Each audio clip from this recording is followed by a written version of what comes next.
Bonjour, prêt à porter un regard neuf sur l'énéagramme? Aujourd'hui, à l'occasion de la sortie de notre ouvrage sur l'énéagramme et le couple, j'avais justement envie de vous parler un petit peu de l'énéagramme et du couple. Souvent, les gens viennent me voir à la fin d'un stage ou même en dehors, quand ils savent que l'énéagramme est ma passion, et viennent me poser des questions du genre, voilà, dans l'énéagramme, je pense fonctionner comme ci ou comme ça, qui serait le partenaire idéal pour moi? Vers quelle stratégie je dois m'orienter pour constituer le couple parfait?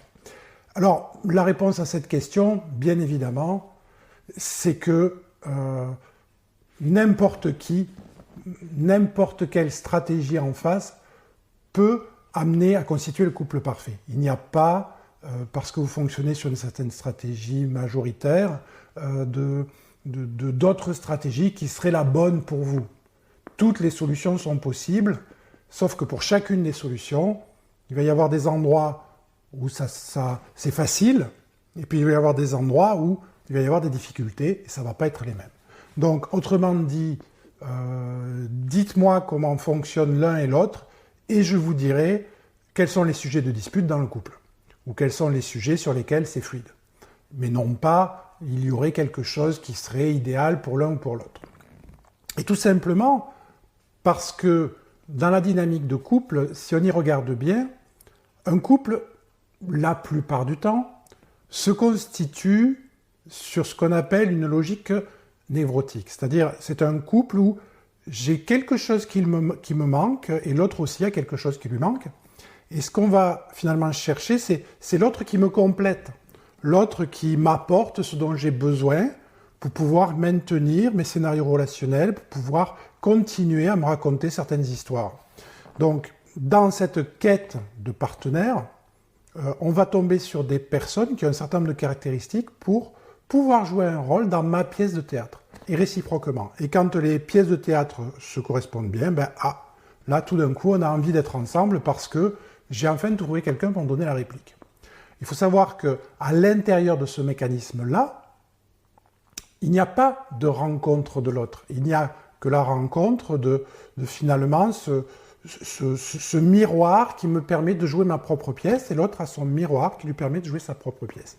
Et à ce niveau-là, l'énéagramme est très intéressant parce que il nous raconte les pièces de théâtre, il nous raconte ce qui se passe. Et il y a tout un tas de décodages à faire et qu'on utilise quand on va accompagner des couples qui viennent nous voir parce que ça ne se passe pas si bien que ça ou parce qu'ils n'arrivent pas à comprendre pourquoi ça bloque. Le véritable enjeu, c'est de sortir de la pièce de théâtre. C'est que le couple devienne un espace favorable à l'éveil des deux partenaires, c'est-à-dire à la possibilité de sortir de ces scénarios relationnels pour être pleinement soi-même, et dans ce pleinement soi-même, d'aller à la rencontre de l'autre, à la rencontre de l'étrangeté, de la différence, de ce non-moi finalement, que je ne rencontre pas si je suis de scénario à scénario. Donc, quelque part, l'énéagramme est extrêmement utile dans une logique d'évolution de couple. Pourquoi? Parce qu'il va déjà vous permettre à vous-même de prendre du recul par rapport à vos pilotes automatiques, vos fonctionnements automatiques, et du coup grandir un petit peu dans l'expression du qui je suis vraiment, de part et d'autre. Mais également, il va poser un projecteur sur les scénarios relationnels. Les scénarios relationnels qui sont un autre niveau de pilote automatique, qui est un pilote automatique non pas seul, mais un pilote automatique à deux. Et du coup, vous aider à aller dans la vraie rencontre, dans cette chose que parfois on appelle le couple éveillé, où je chemine avec l'autre, non pas parce que j'en ai besoin, parce qu'il me donne la réplique à des endroits où j'en ai besoin, mais parce que j'en ai envie. J'ai envie de grandir et de voir l'autre grandir à côté de moi.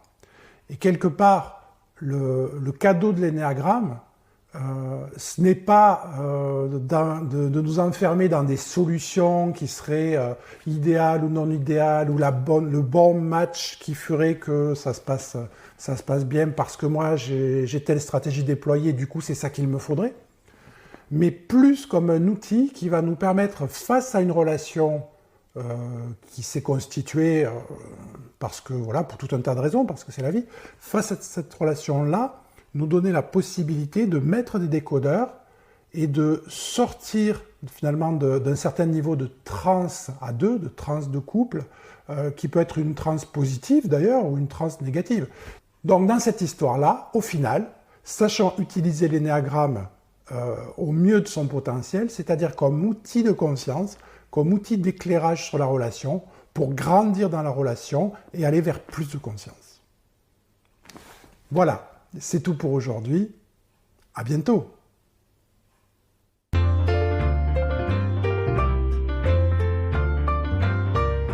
Retrouvez chaque semaine le Club de l'Énéagramme sur notre site enéagrammenvolutif.com.